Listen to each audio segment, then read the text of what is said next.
22 अप्रैल को पहलगाम हमले के बाद से लगातार पाकिस्तान के नेताओं की जो जुबान है वो बदजुबानी में तब्दील हो गई थी।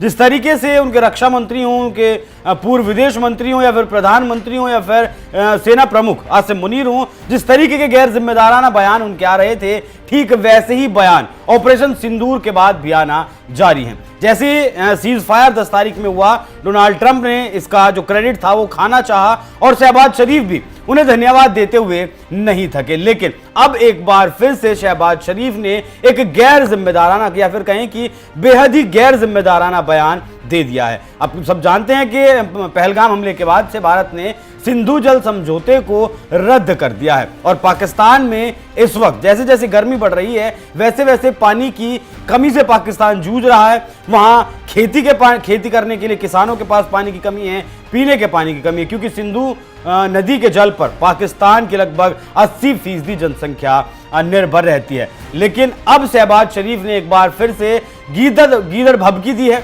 धमकी देते हुए कहा है कि अगर सिंधु नदी का पानी नहीं बहाल किया गया, अब सिंधु नदी से पानी नहीं छोड़ा गया तो हम मतलब उन ठिकानों को उड़ा देंगे। मतलब वो सीधे तौर पर कह रहे हैं कि जो बांध बने हुए हैं उन्हें हम उड़ा देंगे।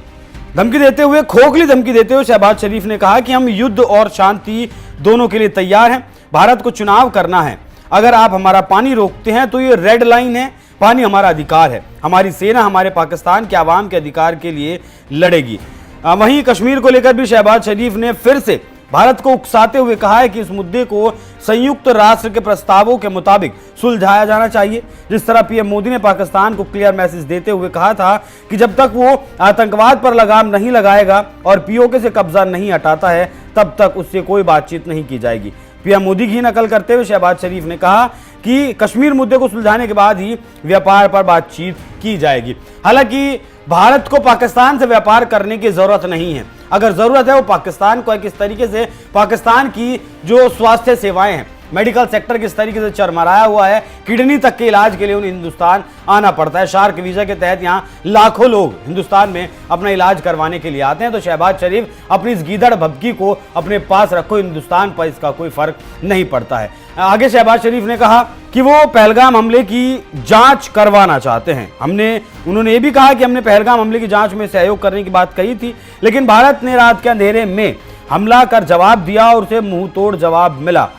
भारत ने झेलम में पाकिस्तान के जल संसाधनों पर हमला किया, लेकिन हमने संयम दिखाया। पाकिस्तानी आवाम को खुश करने के लिए शहबाज ने कहा कि हमारी सेना में भारत की बगलिहार और अन्य जल परियोजनाओं को नष्ट करने की क्षमता है। मतलब जितने भी नदियों पर हमने डैम बनाए हुए हैं, बांध बनाए हुए हैं, उन्हें ये लोग नष्ट कर सकते हैं। हालांकि शहबाज शरीफ ने इस तरह की पहली धमकी नहीं दी है। इनके जो ख्वाजा आसिफ हैं वो भी इस तरीके की धमकी से पहले दे चुके हैं। वो कह चुके हैं कि भारत ने अगर पानी रोकने की कोशिश की तो जो भी निर्माण भारत पानी रोकने के लिए करेगा उस निर्माण को हम ध्वस्त कर देंगे।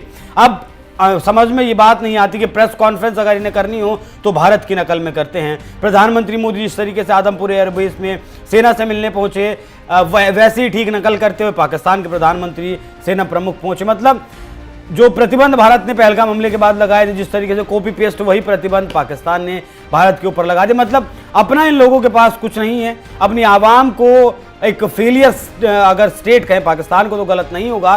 जिस तरीके से 2 साल भर पहले एक हार के बावजूद भी जिता दिया गया शहबाज शरीफ को और हार के बावजूद भी पाकिस्तान के लोगों से जश्न मनवाया शहबाज शरीफ ने, उस चीज की आदत शहबाज शरीफ को पड़ गई है।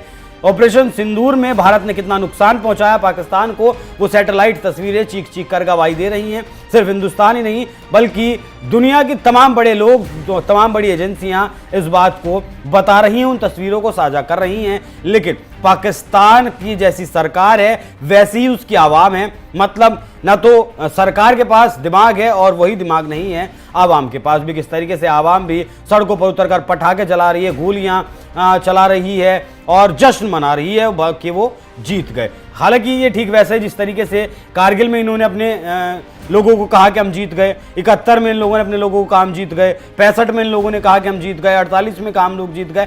तो मतलब हार के बाद जीत का जश्न मनाना इन लोगों की आदत में शुमार है। बाकी शहबाज शरीफ, अपनी गीदड़ भभकी को अपने पास रखो, हिंदुस्तान का तुम बाल भी बाका नहीं कर पाओगे। बांध वगैरह को नष्ट करने की बात तो बहुत दूर की है। ऐसी बातें अगर आप सपने में भी ना सोचें तो बहुत बेहतर रहेगा, क्योंकि ऑपरेशन सिंदूर अभी भी जारी है।